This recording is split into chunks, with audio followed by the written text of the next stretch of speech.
Welcome to Launch Codes, the podcast about marketing operations, artificial intelligence, and more. Each week, you'll hear from experts as they share insights, stories, and strategies. Welcome to episode 4. I'm your host, Joe Peters. On today's episode, we're covering major updates from OpenAI, the misalignment of B2B sales and marketing teams, the future of process documentation, as well as a couple of hot takes on AI legislation and B2B marketing automation platform switches. Today, I'm joined by Lauren McCormick, the VP of Consulting at Revenue Pulse, and fittingly has just been awarded a 3 times Marketo champion designation for this year. Congratulations and welcome, Lauren. Thanks so much, Joe.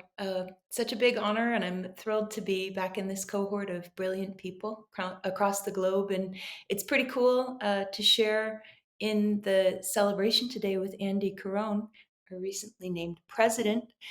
She's a 4-time Adobe Marketo Engage champion as of today. So pretty cool to share that distinction with her. So basically, what you're telling everyone is that RP is the home of champions, then. You could say so. That's a literal possibility that you could share that kind of information. I think at this point, it's Yeah, the team's been asking me to work in some dad jokes to start the podcast, so I couldn't resist there. So, in okay. terms of our topics that we outlined, Lauren, what are you interested in today? I'm super excited to talk about sales and marketing alignment with you. I know we had some interesting, perhaps controversial takes on whether or not the MQL was dead, and I think I have a little bit of a similar sentiment around some sales and marketing alignment traditional methodologies. So looking forward to that, especially. Plus, I don't know walking in for our viewers. I'm not even sure what Joe's final take is going to be for the day. So certainly interested to see what the record is going to be today. Well, yeah, we'll save the cherry on top for the end of the podcast today. Sounds good. So as we move into the open, it seems like every week there's some new announcement from OpenAI that is, That's right. blowing our minds, and I'm going to say this week is no exception.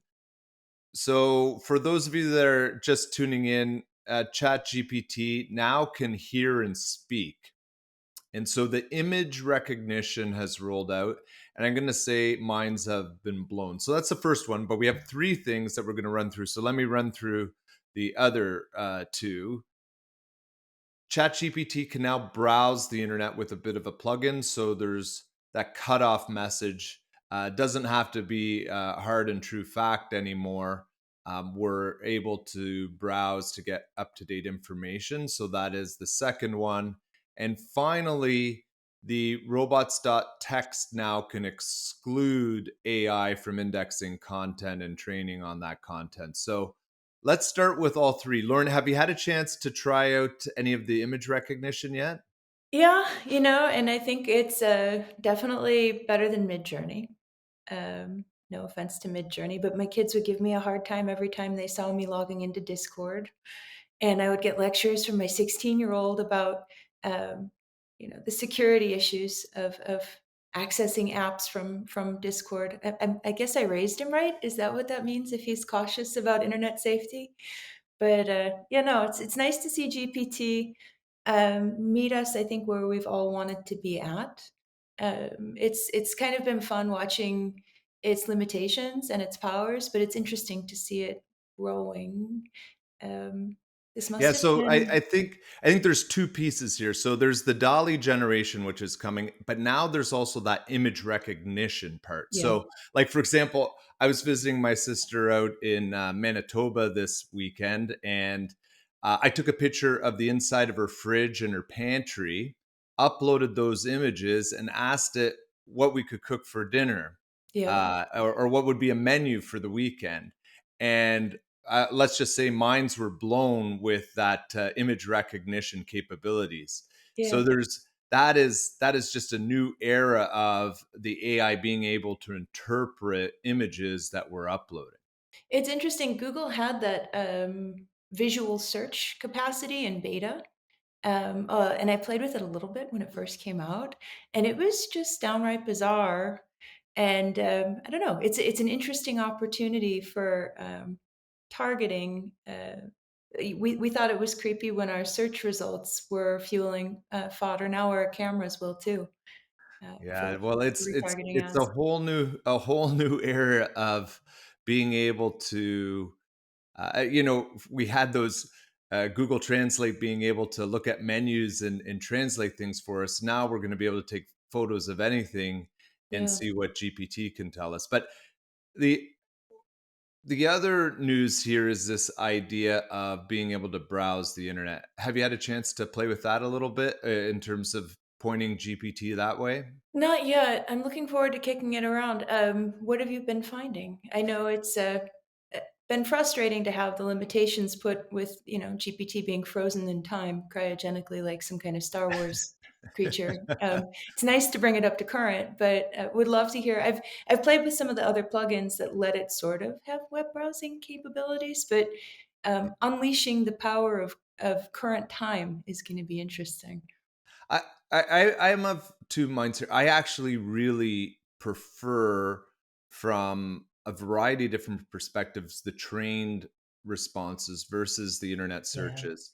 the There's algorithms. a very big difference between adding a search to the end of your prompt and getting a response from that versus what the trained LLM is providing you. So uh, I think for finding current things, if you were going to do purchases or you needed to find up to date information on an event or something like that, 100% that's going to be helpful.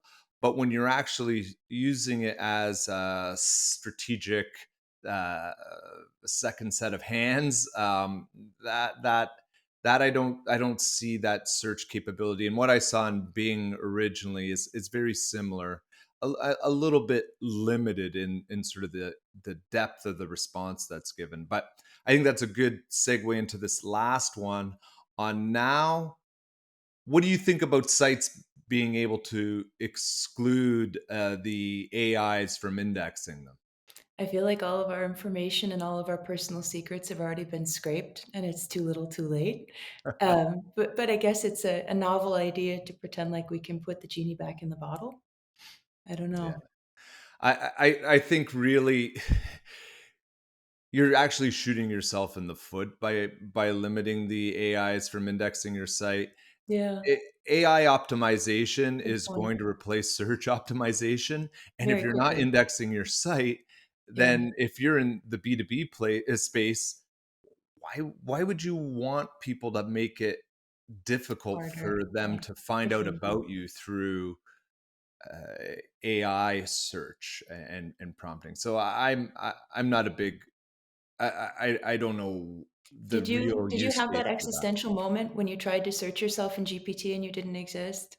I haven't tried that yet. That one is one I'll have to try out. Yeah, But I'm sure would be a funny result. yeah, yeah. Unfortunately, there's quite a few Joe Peters in the world, so Right, they might right. Yeah. there might be a few others that pop up other than myself. Yeah, But I think Adam New Watterson tried searching for himself and had a bit of a moment when he couldn't. And he's got a distinctive name, and he didn't find himself in the early days of GPT. And I think he took it as kind of a challenge, like, well, I need to exist here, which yeah, is an interesting take and probably a good one for people that don't want to index. That it is the future.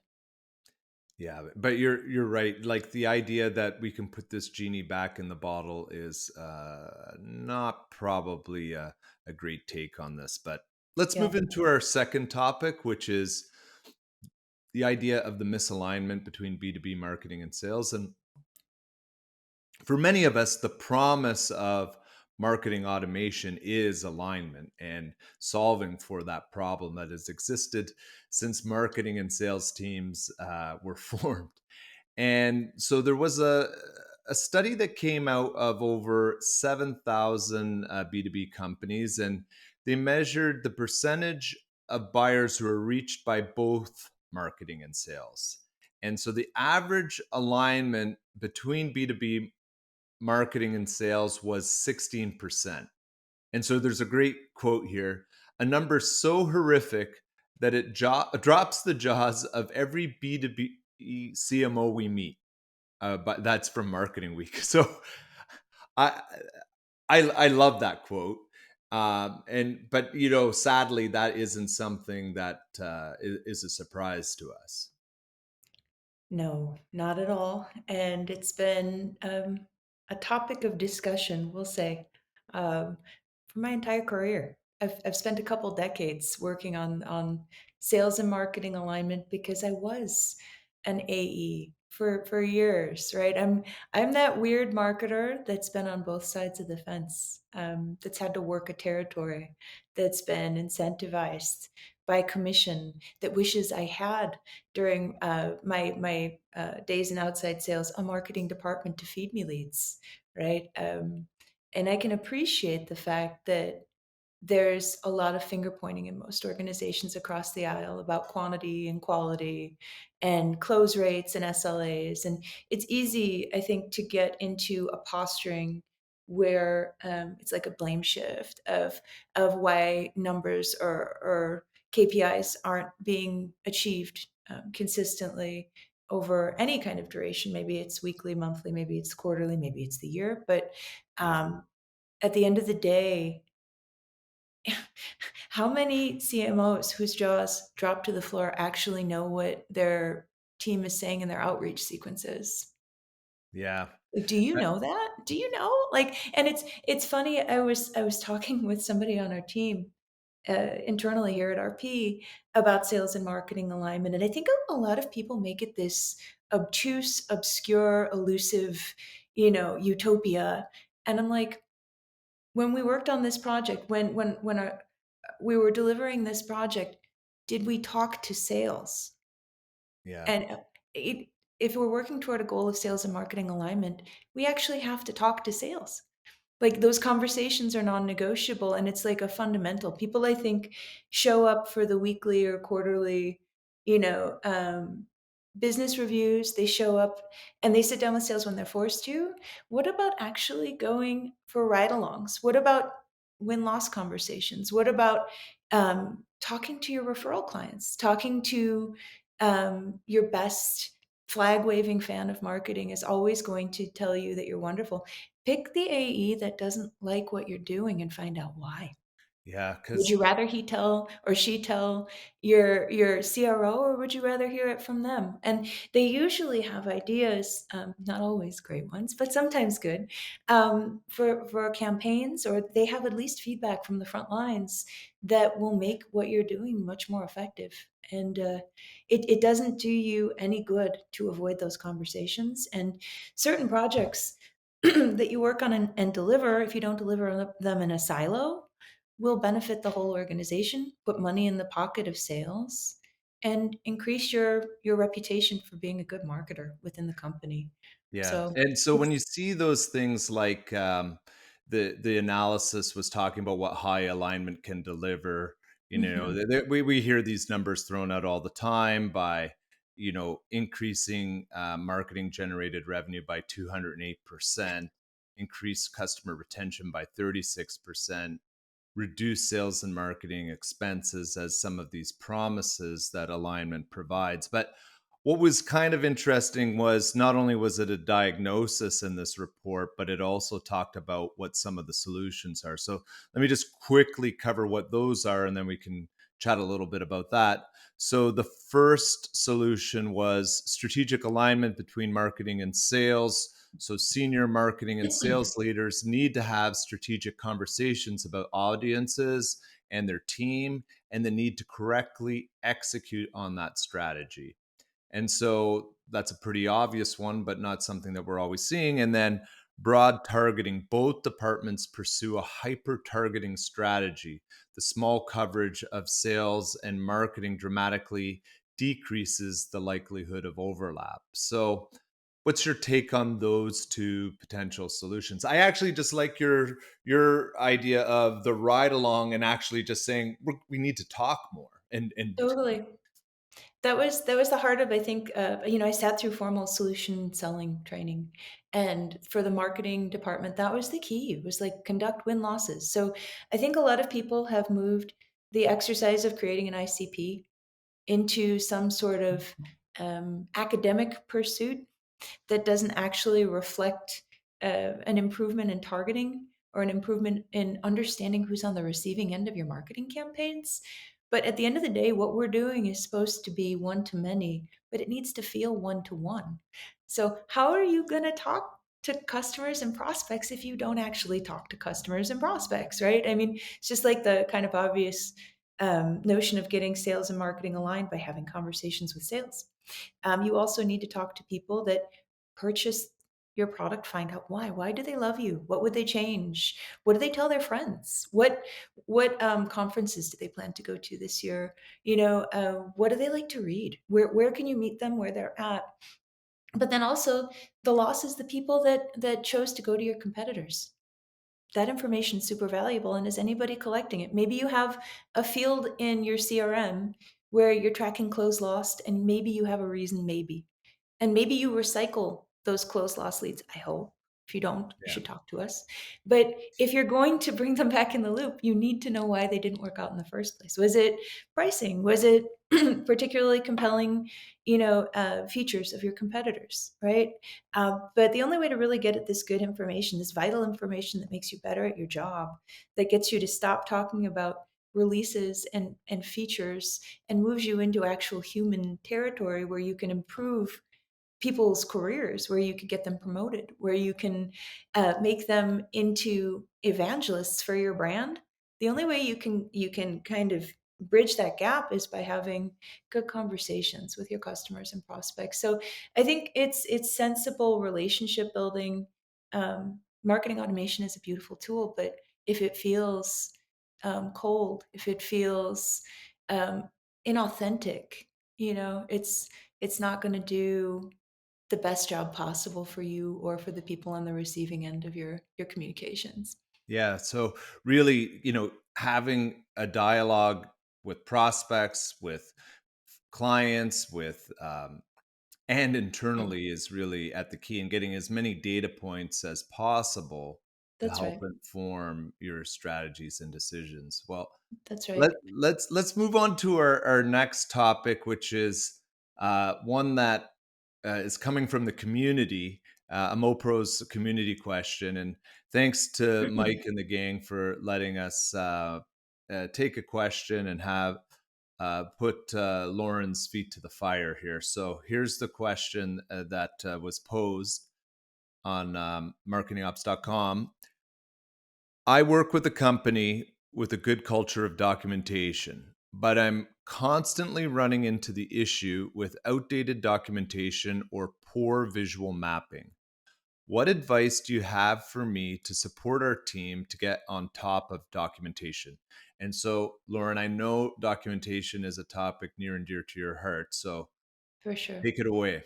Well, I think it's been a wonderful journey to see solutions architecture documentation go from, a stack of printed, crazy 150-page flowchart, a treatise on what was built in the system, to now being able to just pop open Loom or even Slack and just to say, okay, I'm gonna share my screen.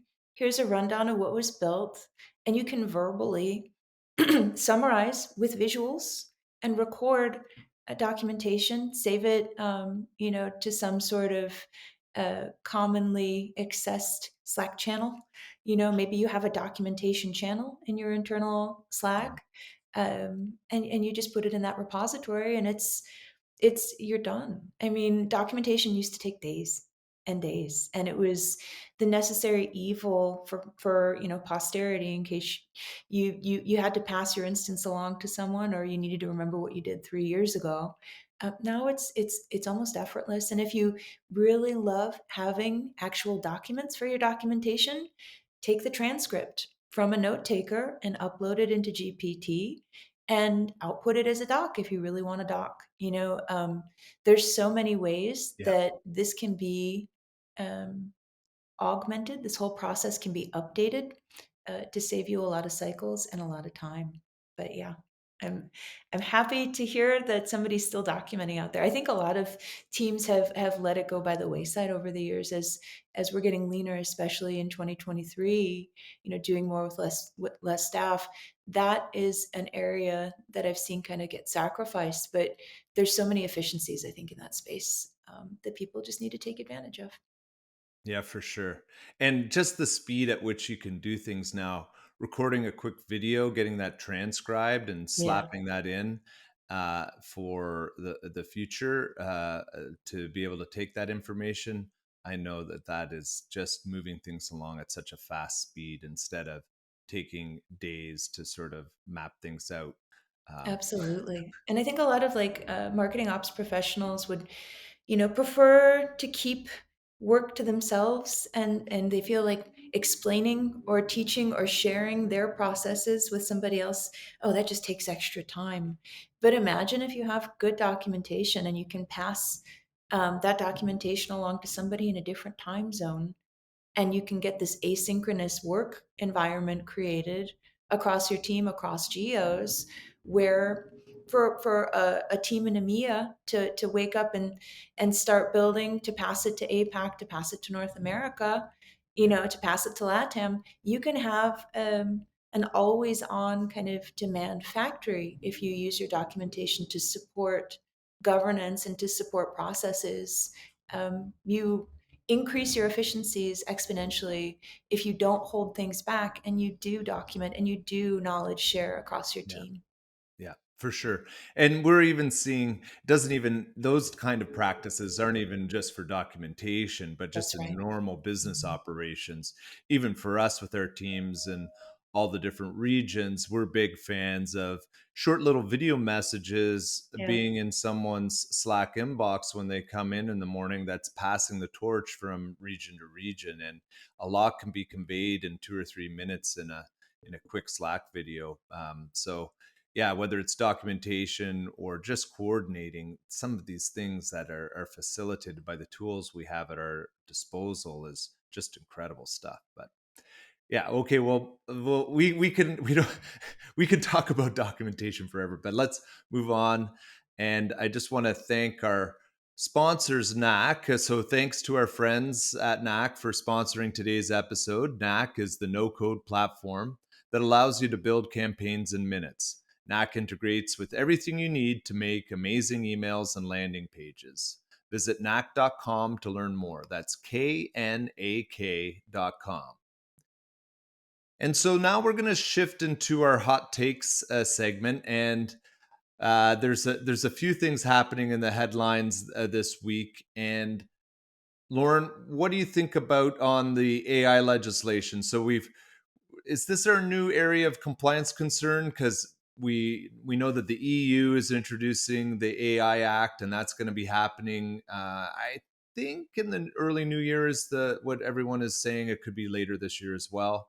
Canada has just introduced a voluntary code of conduct for AI, and there was supposed to be an executive order coming out by the end of the summer. Now we're past that date, so we can only assume that something is coming soon. What do you think this means from our perspective in terms of some of the compliance things that we might be coming up against in the future? It's going to be interesting to watch. I hearken back to when Zuckerberg was on the Hill, and I remember how painful it was to watch some of the members of Congress and the House trying to get their arms around just exactly how social media even worked. I have serious questions and a few reservations around how easily understandable this is all going to be to our legislators. I'm hopeful, Yeah, cautiously optimistic, but again, the genie in the bottle, right? It's almost like some sort of scout code of honor, like we're going to solemnly swear to do no damage. But I feel like the bad actors are just kind of laughing, right? yeah, So I don't know how savvy government is going to be and how much protection they can really offer us. Sadly, but I think it's they have to put out for their constituents some sort of effort to show that they tried. It's like a participation move here. But Well, I like your hopefully take it's on a little bit more compliance. than that because Yeah. it's Yeah. very rare. I would say I can't recall very many times in my life that an industry has come to government and said, Yeah. "Hey, Please legislate us. regulate us. Yeah. We need some guardrails." That's That right. I'm going to say that's a first for me, and so hopefully these industry leaders are assisting in what those guardrails should be. And my understanding is that there was a big meeting of the minds with Gates and Sam Altman Oh, good. and That will help. Zuckerberg and a whole a few others. I think that was a couple weeks ago now. They were meeting and giving some ideas on what should be going on there. So, but I think for us, when I look at it, I kind of feel like our our clients are going to be thinking is do we have another GDPR situation here Yes. where what are we doing and how do we stay compliant in all the regions where we're operating? That's kind of where my head is shifting to. Yeah, and I definitely, gone through several rounds of compliance build outs over the years, whether it's, can spam or California or EMEA and its ever changing policies, right? But it'll be interesting to see what compliance looks like and what we're going to need to put in place to keep people um, above board. And it could be just simple things like, within your sites or your campaigns, signaling if this is content generated by AI. That might be a rule. Yeah, It could be in the terms of the website that no one that's reads, right. but that might be where you need to put a clause. Who knows how onerous or how different these different regulations are going to be? But what we can count on is that something is coming and our clients and colleagues are going to have to take some action. There's no doubt about that. That's right. Okay, well, let's move on to the next one, our next hot take, which is um, replacing B2B marketing automation platforms with B2C platforms. And so there's a little bit of a post that popped up in LinkedIn and got our antennas all fired up, which was the idea that and I quote, you can save a ton of money by replacing HubSpot, Marketo, Pardot with a B2C email tool like Iterable or Braze. It'll be different, but it'll work just fine. You'll need to find a replacement for CRM sync, lead scoring, and lead forms capture. And but the other part to this assertion is that most of the marketing automation tools have not added new function to warrant the price increases that we're seeing. So what's your take on this one, Lauren? I see a lot of people, usually slightly outside of the operations team, that think that tech is absolutely interchangeable and they fail to remember the human capital piece of the equation. And the tech itself might be interchangeable, but the skill set of your team and the mastery and the wisdom and the legacy data and all of the kind of the pieces that don't look like a price tag on a budget sheet are the ones I think that fall out of the focus when you're thinking about migrating tech, but those are the most important pieces. If you Yeah. don't have a Braze expert or an iterable expert on your team, don't dump your marketing automation platform until you get one. Like, I'll full stop right there. But I know who posted this, and he's a wonderful human being and friend. But I think in the comments, we were all wondering if perhaps he was getting some sort of kickback from Iterable for this post. And yeah, I fall in that camp. But I've seen wonderful tech stacks that have included Braze or Iterable, and I think they're fantastic. But I don't know that you can swap tech without swapping team Yeah, resources. I thought there was a funny quote from Phil Fernandez, who was a co-founder of Marketo. And he Yeah. said, when Braze stops using Marketo and starts using Braze for their own B2B I mean, marketing, it's a thing, you will right? It know is a it's thing. time. Yeah, Yeah, and I think Justin Gray posted something similar maybe like a month ago, and he was really cryptic about what his new tech stack was that was saving him so much money. And I think we were all following in the comments, but he never did reveal what the wonder solution was. Um, I think at the end of the day, though, there's lots of different ways to get marketing comms out the door. Your own unique tech stack is your choice, but right. make sure you've got somebody to drive the bus for sure. Yeah, that's right. We haven't got to self-driving marketing buses Not yet. yet. That's for sure. No, that's right. But who knows what the future will bring us. But speaking of moving along here, and the next bus stop is our pairing section. So this week's album that you're having a little listen to is from Temples. They're from the UK. Beautiful Nice. album they put together here. All of the lyrics have been handwritten on postcards. It's kind of cool inside there. And then the vinyl is this really nice kind of translucent blue. It's And the dreamy. song that we're playing is called Cicada, which is a little bit of a funny thing. Unfortunately, I probably listened to too much music too loud. So now, if the windows are closed in the summertime, I don't hear the cicadas anymore at that high level frequency. Obviously, if I'm outside, sure, but it makes me laugh every time I hear that song "Cicada" because it's just a friendly reminder that shouldn't have the volume on 10 for too long if you've got the headphones on. But Nice. anyway, Nice. a great album. The album is Exotico and just came out maybe a couple months ago. But a great listen and just a beautiful presentation of the album in two records in there. So four sides to of great music to listen to.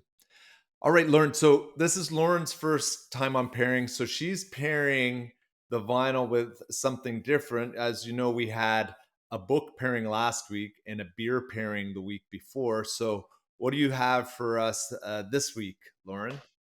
So I brought some coffee. I'm recording at 9 a.m. here, and I love Tonkin's Can Do Spirit, but I think it's a little early for a pint. So I did bring some coffee. It's from our friends at Presta here in Tucson. They do locally roasted coffee, and they've been in the community, locally owned for like 10 years. And they're probably the boldest deepest, darkest roast I can find here in town. But I do love, going down to the farmers markets or going down into the downtown area and trying all the local coffees. So today we have their Mexican roast, and it's a Dana Montana organic washed. And it's got, according to the label, notes of milk, chocolate, hazelnut, and trail mix. Like The I trail mix, feel that's a funny tasting note. I feel like I buy the, specific type of coffee from Presta based on what the sticker suggests. I don't know that I'm picking up trail mix, but I love that notion. But I will say, you can definitely get the chocolate notes, and it's a great cup of coffee to start the That's day, and a great amazing. pairing for your vinyl choice there. So did you buy a ground or are you take home the beans and grind it yourself type of We gal? we are a whole bean family here, and my oldest son works at the farmers market, and every time I go up to one of the vendors and they ask that question and I say whole bean, I can just see them smile, like a knowing smile, like good job, good job. But there is something special, I think, about grinding and the process, the whole I mean, you've got an absinthe fountain behind you, so you understand the process of a beverage. But Yeah, we like well, to grind. the smell of freshly ground coffee, other than the once you finish grinding it, no one likes the That's right. actual process, but the Yes. aftermath. that smell and aroma is something else. It opens it up, and I think there's something Pavlovian now at this point with our little grinder. When I hear it, What's it doing its work, I know what's in store. Yeah, that's funny. The whole family comes running. Yeah. Uh, okay, so I think we have a couple of last plugs for our pairing sections today. So I know you wanted to talk about something that you and Lucas are up to. Yes, our brilliant Lucas is going to be on a mug, a Tucson Marketo user group meeting that we've got coming up in 22 days. So we're talking October 24th. It's going to be 9 a.m. West Coast time. If you're not in Tucson, it's okay. This is a virtual event. You can join from anywhere in the world. You can sign up and I'll send you the recording. You don't even have to be there in person, but we will drop a link in our comments and be sure to come and hear about the transformative power of AI in your Marketo instance. We've got a lot of interesting topics on tap, deciphering good leads from bad, thinking about lead scoring and classification, even finding the best days and times to send your comms using the power of GPT. So if you're interested at all, please do join us and we'll see you there. Yeah, that Lucas has definitely been diving deep in terms of AI integration with Marketo. So there's going to be some fun things for everybody to hear For about then. sure. Yeah, he's And really, really pushing the limits. he's brilliant. And I am also delighted to host Tyron Pretorius from Telnix. So Cool. he's going to be the power duo, right, with Lucas on That's our awesome. upcoming meeting. And then one final note is also for those of you that are interested in what we're really looking forward to as a great conference, the first weekend of November is Mopsapalooza. Lauren is a virtual speaker, and Andy and I will both be presenting. Well, Andy has a session. I'm on a panel, and so it's really shaping up to be a hyper focused MOPS event that we're really excited about. So you can find out more about that on marketingops.com. We're not getting it. We're not getting any kickbacks or sponsorship money from Mike. We just think that it's going to be a great event for those of us in the space and a chance for the Yeah. community to get together. And it's in Anaheim, so Joe, you've gotta pick out some mouse ears. Well, I'm Get not some too unicorn sure about RP, that. It's not. unicorn I'm not mouse too ears sure or about something. that. Could be good. My last Disney excursion was keeping my daughters happy with the Oh, princesses and waiting in line for photos, and I think it was even autographs, which is also kind of a weird thing. But well, good job. That's yeah, the way it should yeah, be. Yeah. yeah. I think my work's done when it comes to Mickey. But Right anyway, on. maybe there's a Star Wars thing that could draw me in. But anyway, that's for another conversation. So thank you everyone for listening. Lauren, thank you for coming on the podcast this week. We really appreciate your insights, and you can subscribe, rate, and review whether you like Spotify, YouTube, Apple Podcasts, or Google Podcasts. We appreciate your uh, patronage, and you can also stay connected with us on LinkedIn. And we actually have a newsletter that just dropped, I think, last Thursday or Friday. It's also That's called right. Launch Codes. We sort of take the best elements of what we're talking about on the podcast in the newsletter. So sign up for that as well. Take care. Thanks for having me.